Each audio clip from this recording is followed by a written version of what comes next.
Hello class 10th students. Now let us begin the video on revolutionaries.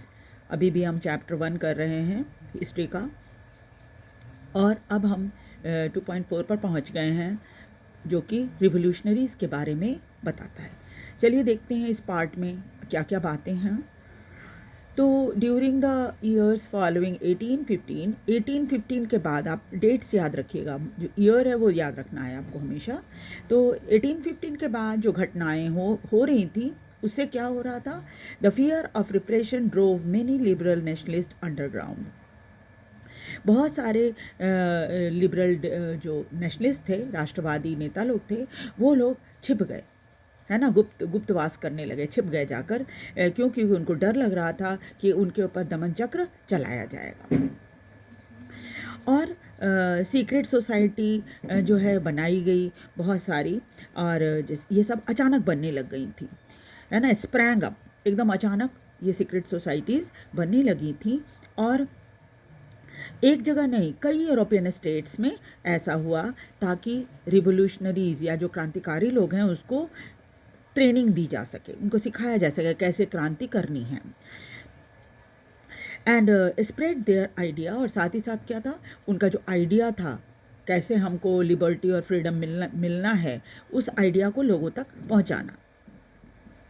Revolutionary चाहते थे कि वो जी जान से मोनार्की या राजतंत्र का विरोध कर सकें, जिसे वियना कांग्रेस के बाद स्थापित किया गया था। वियना कांग्रेस आपको याद है ना, कि उस समय मेटरनिच जो थे वो क्या थे, उनके लीडर थे, और उन्होंने क्या किया था, उन्होंने दोबारा से राजतंत्र को स्थापित करवा दिया था ताकि वो लिबर्टी और फ्रीडम के लिए फिर से लड़ सकें। अब ये रिवोल्यूशनरी जो थे वो चाहते थे कि दोबारा से लिबर्टी एंड फ्रीडम के लिए वो लड़ें।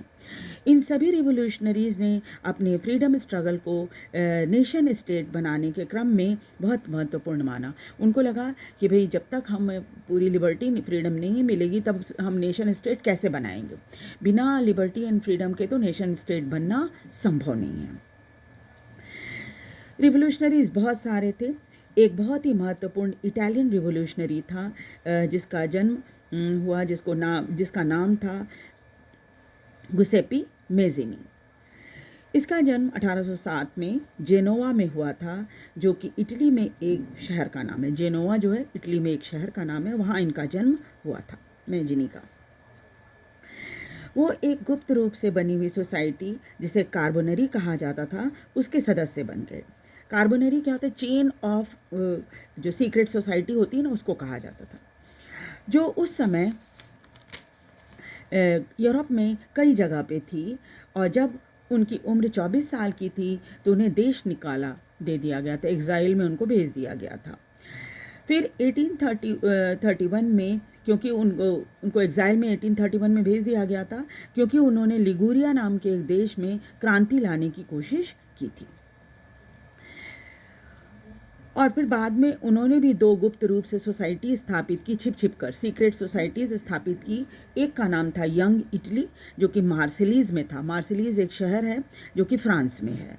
और दूसरी सोसाइटी उसने क्या बनाई थी, यंग यूरोप, जो कि बर्न, जो कि स्विट्ज़रलैंड में है। आज ये स्विट्ज़रलैंड की राजधानी है बर्न जो है वो। तो वहाँ पर भी एक सीक्रेट सोसाइटी बनाई उन्होंने, जिसको यंग यूरोप कहा गया। इसके सदस्य एक ही विचारधारा मानने वाले लोग थे, जो कि अलग अलग देशों के थे, जैसे पोलैंड, फ्रांस, इटली, जर्मनी, है ना, जर्मन स्टेट्स, उस समय जर्मन स्टेट था, इन सभी जर्मन स्टेट्स के ये सभी सदस्य थे। मेज़िनी इस बात पर विश्वास करते थे कि राष्ट्र हर व्यक्ति के लिए जरूरी है।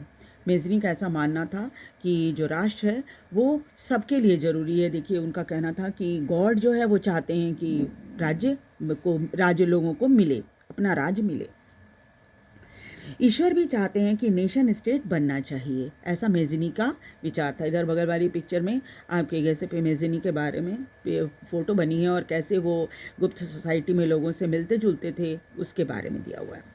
क्योंकि इस इंसान को प्राकृतिक रूप से, क्योंकि इसकी जो नेशन स्टेट है इसकी ज़रूरत हर इंसान को प्राकृतिक रूप से होती है, इसलिए इटली को छोटे छोटे स्टेट्स या किंगडम का समूह नहीं रहना चाहिए, ऐसा मेज़िनी का सोचना था। इसे एक सिंगल यूनिफाइड रिपब्लिक बन जाना चाहिए। जब इटली का यूनिफिकेशन हो जाएगा तभी इटली को एक लिबर्टी मिल सकती है, यानी वो एक नेशन स्टेट बन सकता है। और यही बेसिस था इटालियन लिबर्टी का। मेज़िनी के इसी मॉडल को फॉलो करते हुए जर्मनी, फ्रांस, स्विट्ज़रलैंड, पोलैंड में इस तरह की सीक्रेट सोसाइटीज़ बनाई गई। मेज़िनी लगातार मोनार्की का विरोध करता रहा। उसका जो डेमोक्रेटिक रिपब्लिक बनने का जो एक विज़न था, एक दृष्टिकोण था, मेज़िनी हमेशा ही चाहते थे कि वह एक इटली जो है इटली को लिबर्टी मिल जाए और वो एक स्वतंत्र देश बन जाए। यही कारण था कि एक बार मेटरनिच ने मेज़िनी के कंजर्वेटिव ऑर्डर के लिए को सबसे बड़ा खतरा मानते थे। जो मेटरनिच जो थे वो मेज़िनी का जो कंजर्वेटिव ऑर्डर के विरुद्ध जो उनका विचार था उसको बहुत बड़ा खतरा मानते थे अपने लिए।